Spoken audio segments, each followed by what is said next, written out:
Hey everybody, welcome to Earth Revolution 2012. We are the home of the green scene here in Nashville, Tennessee, and I'm your host, Susan Shan.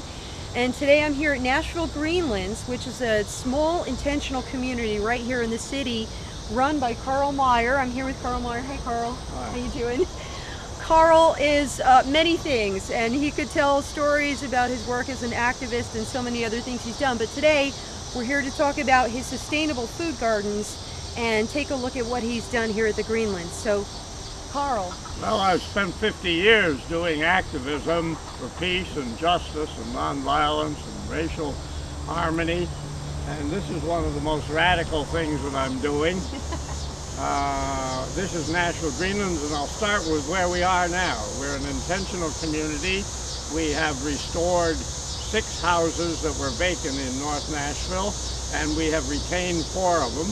And we have an intentional community with 19 people, 15 who are young people in their 20s. And we're devoted to sustainable agriculture and to working for social justice and for peace. And we have about an acre of land total here in North Nashville with our 4 houses. 2 of the houses have what were so-called vacant lots. They're vacant, but they have trees and grass and vegetation. And did you plant those? And we planted a lot of it because they were just scalp mowed lots when we got here. And this is our most recent addition after we helped to get the ordinance for Nashville allowing backyard chickens. And we have 12 chickens, and we just got them in March. And our first chicken, the middle red hen, started laying eggs 4 days ago, and she's laid 3 eggs so far, and she's very proud of what she does. She clucks as soon as she lays the egg.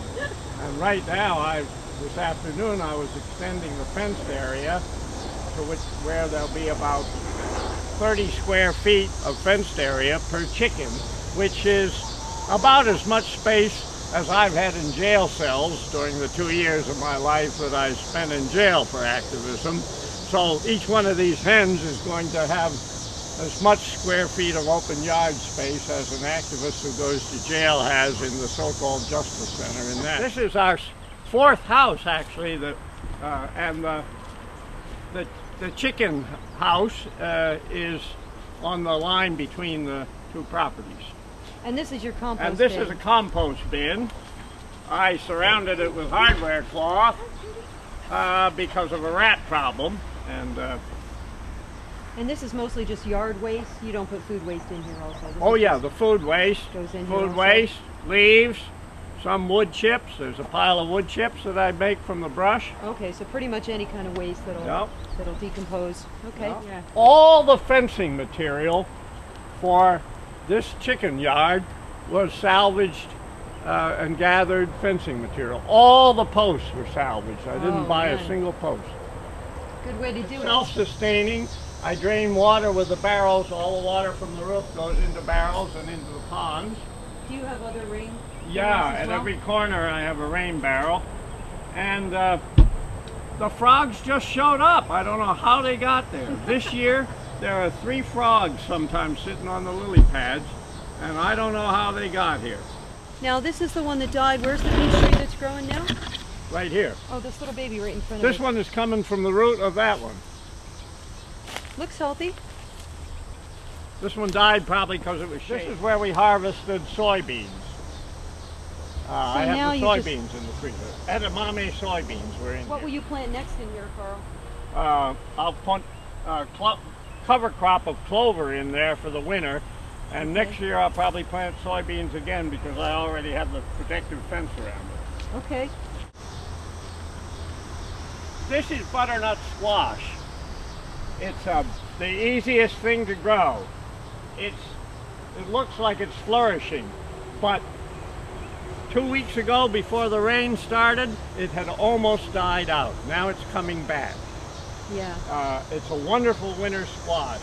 It just sits in the house on the shelf, and very few of them rot. I have 50 tomato plants.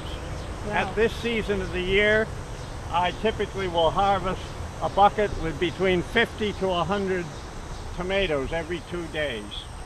I have tomatoes in the freezer until I had tomatoes in the freezer this year until June. And he's got a brass bed rail keeping up his tomatoes here, just Salvage. so you know. Salvage from the alley. Perfect. On the fence, there are 8 varieties of grapes. This one matures in June, and this one is beginning to mature. The watermelon got stalled by the drought. Yeah. This is watermelon. So this may still actually come up. It They probably may, will. if we have some rain in July and August, we'll get water. I harvested probably 40, 50 cucumbers already before the drought took hold. And what else do you have over here? It looks like you had corn? I had trouble. The corn didn't germinate this year. Okay. But if it had, it would have died. The way corn is dying all over Tennessee. It's an oak tree that's only about 10 years old. It's about 50 feet high. Wow. About 18 inches in diameter already. It volunteered there, and I let it grow because from permaculture, it shades the house in the winter. Yeah. In the summer, it shades the house, and in the winter, it lets the light in. Here are more compost bins. And I like to have little meadows. I came here 15 years ago. Everything you see here is within the last 15 years. Yeah. And the first year, this was a vacant lot. And the first 4 years, the health department cited me to court for excessive vegetation, such as to endanger the health, safety, and welfare of the people of Nashville. I went to court, I went to the press, and they looked pretty feeble and sick. And I don't recall ever hearing about somebody getting endangered by someone growing beans or corn. Well, it was, when I went to court, I went with a folio of pictures of this, but I also went with the report from the American Lung Association that Nashville is the 16th most air polluted city in the country. And I pointed out that gasoline lawnmowers with no pollution controls, in an hour of operating one, it pollutes more than operating an automobile for 100 miles, according to the American Lung Association. The vegetation purifies the air. There's no accounting for laws. They don't make sense sometimes. The vegetation captures carbon. Huh? Yeah. More grape arbors on the fence. This is where I harvested the 800 onions out of this bed. So you do the same thing here? You'll put a cover crop for the winter? I'll put in crimson clover, which is a fall clover crop.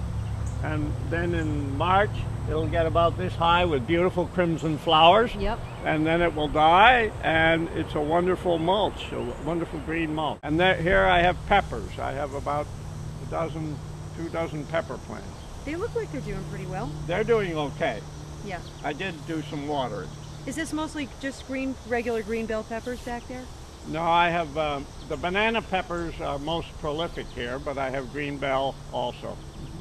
And this in front was where you had more squash? I had cucumbers, I had cantaloupe. Last year I had a very good crop of both cucumbers, cantaloupe, and watermelon. But this year, the drought. Right. But this cucumber is recovering, that one's recovering. Do you put, Karl, any kind of additional amendments on your soil? Is it just like the leaf compost, or do you put like teas or anything? I don't buy a bit of fertilizer.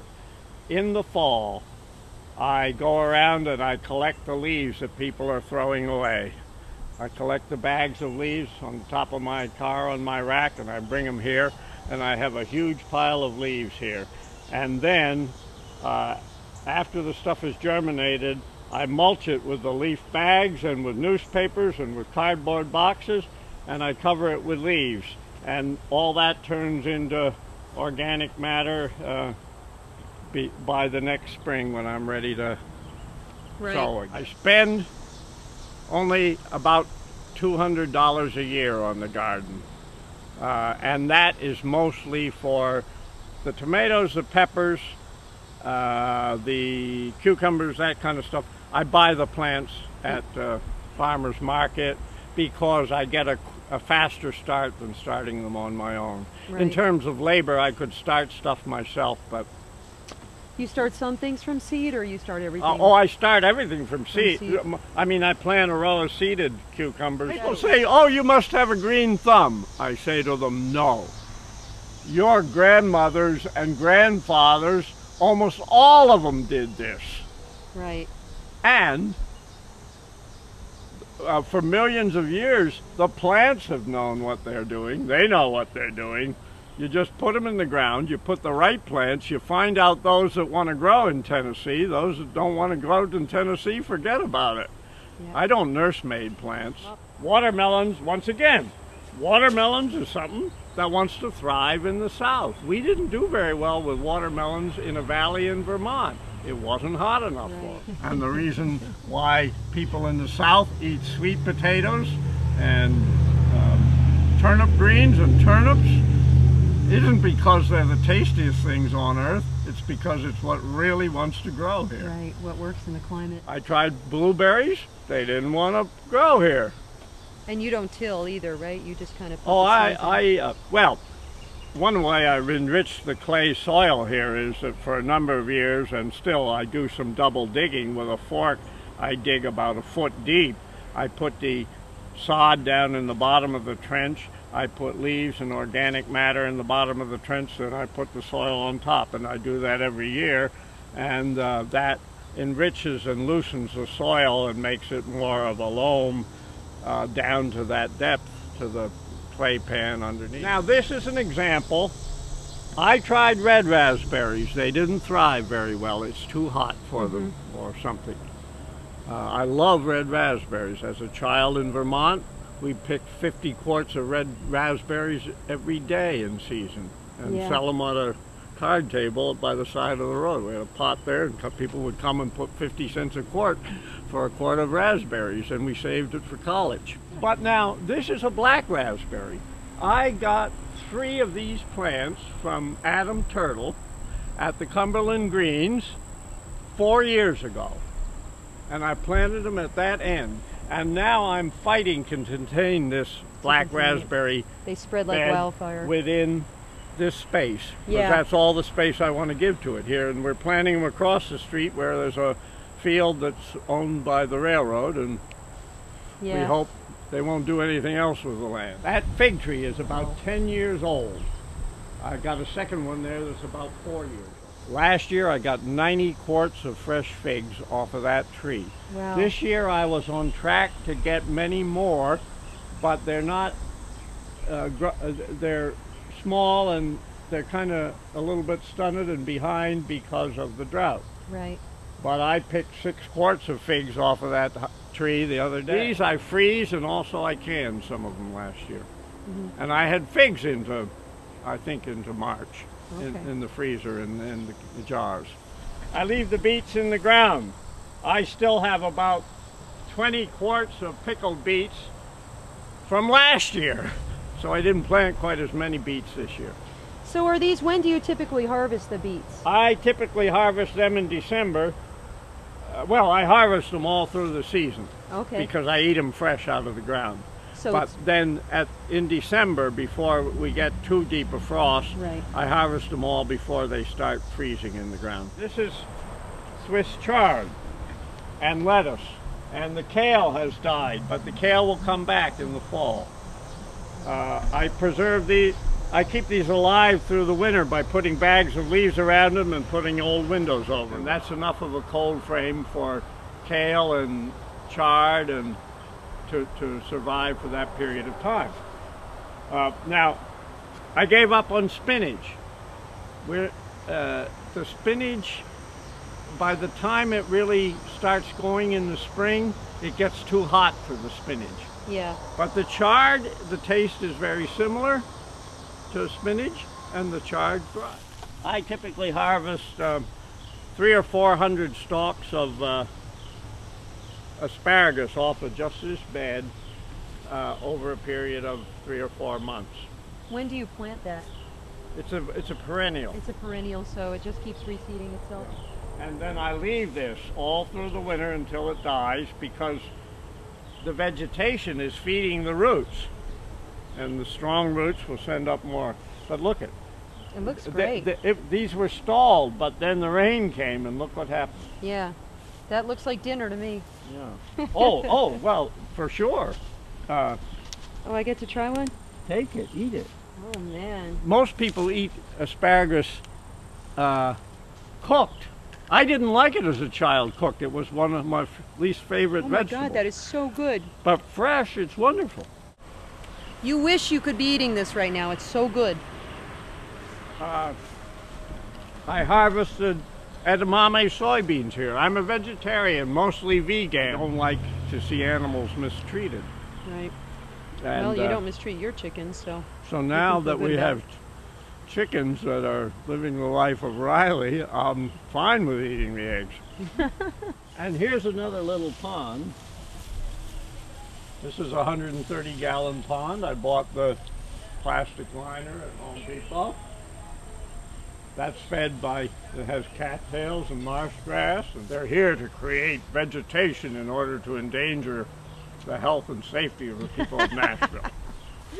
I've invited, nuts. Now I have a fine relationship. The health department now has sort of turned around, and they're trying to encourage organic agriculture. Another thing that they were doing that they claimed was necessary for health, but we knew it was a danger to health, was spraying insecticides into the air to so-called deal with the problem of mosquitoes. So you we finally got an ordinance. Took us 7 years to get an ordinance limiting that. I remember seeing the No Spray Nashville tables at the Green Festival. And the third thing is, they opposed the chickens. And they finally... They said the chickens would make too much noise. They don't make any noise. They don't. They have dogs in the yard next door barking. They said chickens can carry some diseases. Cats can carry some diseases that humans can get. Dogs can. Turtles can. Fish can. But that's not an issue here anymore, right? I mean, they passed the ordinance. We got an ordinance, although it's a somewhat restrictive ordinance. But because our council person in my district was one of that opted out, so we actually still can't have chickens, unfortunately. And I have many quarts of green beans in the freezer. They don't look as pretty now, but no, believe you me. They wouldn't have died. They would have survived into the fall except for the drought. Yeah. And a couple of them will come back. And yeah. The carrots are not thriving. Now I leave the carrots in the ground all winter. I had fresh carrots into May. My father in Vermont was a county agent of the Soil Conservation Service. They'll test your soil for $7 or something. And they test like pH and the county extension and agent. things like that. And my soil was fine. And this is a flatland in a loop of the Cumberland River. This was at one time floodplain of the Cumberland River. And it had a house on it here, but otherwise this land is primitive. Pretty much the soil that was here that the Cumberland River put here centuries ago. Yeah. I put this around. These are salvaged window screens. That's all. So here, you know. Wow, look at those. They are beautiful. Oh my God. That's a thornless blackberry. Thank you so much. Oh my God. Now, those are incredible. I'm getting a second bed of these, but off of this bed that is about 7 feet by 14 feet, I typically, in a good season with good rainfall, I get 45 quarts of blackberries off of that, up to 45 quarts of blackberries. Wow. Over a period of about 6 weeks. And blackberries and raspberries are amazing because you hardly have to do anything to them. They're That's basically all. Yeah, like all a weed. I do is trim the, it's a biennial, so I cut the old stalks out after they die. Yeah. And there's a weed in there, and I love it. It's a weed that naturally grows there in the spring, and it flourishes in March, and it gets up to about a foot high, and it has a little purple flower. I think it's called chickweed. And, and then it lies down and dies. Right at the time when you need it for mulch. Well, that's its it's job, the most right? accommodating weed I've ever met. The reason these salvaged vinyl siding barriers are here is because I dig the crabgrass roots out of the bed, and this barrier keeps it from traveling underground or jumping over the barrier and spreading. But see, this is what the whole bed would be like this if I didn't do that. So how deep do you have to put the barrier to prevent the roots That's from going? that's a 12-inch wide. The 6 inch, about 6 inches in the ground and 6 inches above is enough to pretty well stop the crabgrass. Okay. If you trim it, it'll jump over it and travel about 3 or 4 feet in a week. There's 2 apple trees. Again, about 90 quarts of applesauce off that tree. Oh my God, look at all those apples. This is a pear tree. This is a really nice eating pear. They're not ripe yet. Looks like they're almost there. But this is a really tasty pear. But this tree doesn't bear as heavy. In fact, this tree died in a combination frost and drought several years ago. And all of this is springing from the dead stump. Or I don't know how long it'll last that way. I came here from Chicago because I wanted to do urban agriculture, because I think that in order to stop having an imperial nation, we have to start again raising our own food. And you're talking about transition natural. Yeah. We have to transition to a self-sustaining way of life like our great-grandparents had.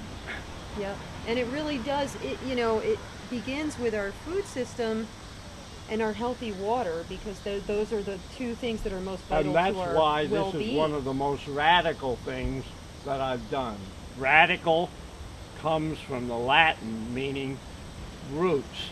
A peaceful revolution. So to be radical is to go to the roots and start from the root.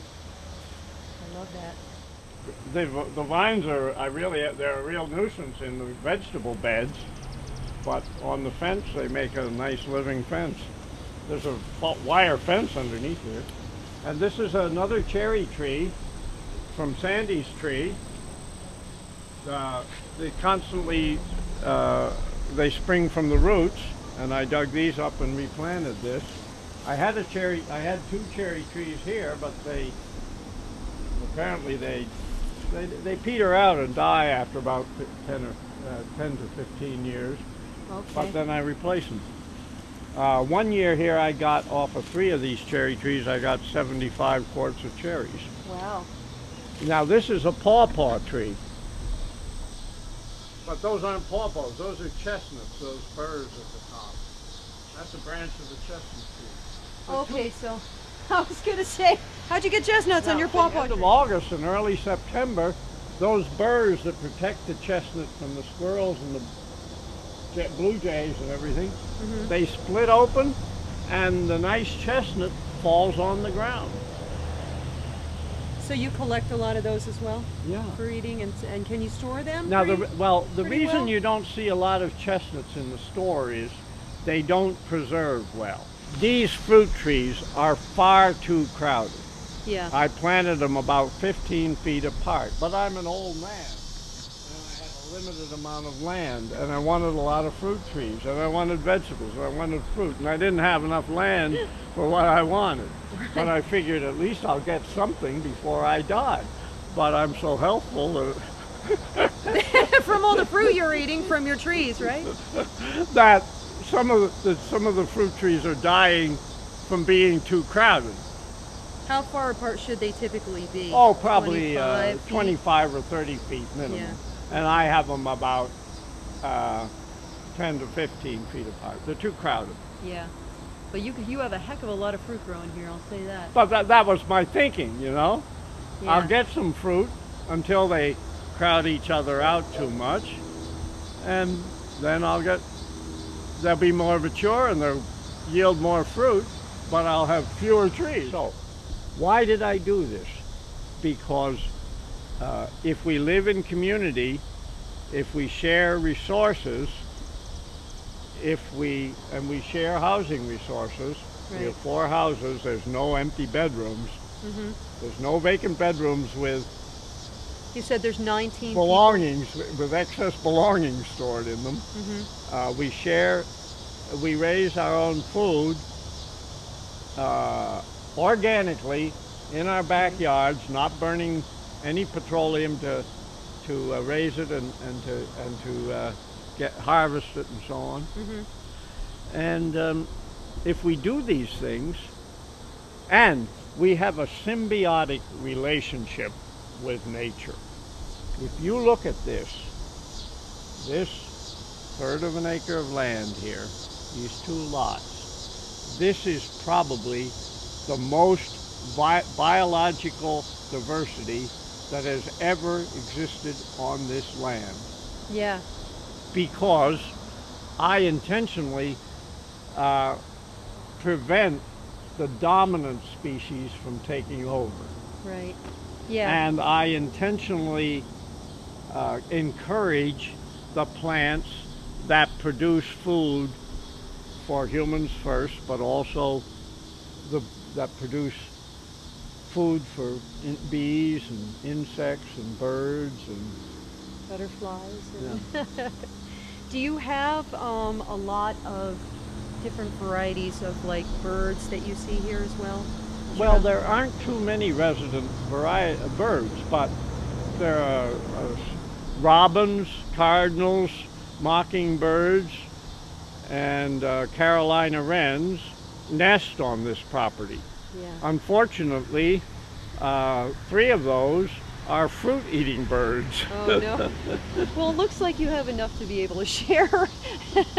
I don't think you'll experience a shortage. I'm protecting my blackberries from the robins. Yeah. And then you have flocks of starlings. When the starlings come, they bring all their relatives. And when they find that you have fruit, it's a picnic for they them. go back and they invite all their relatives to come and share with them. That's not such a bad thing.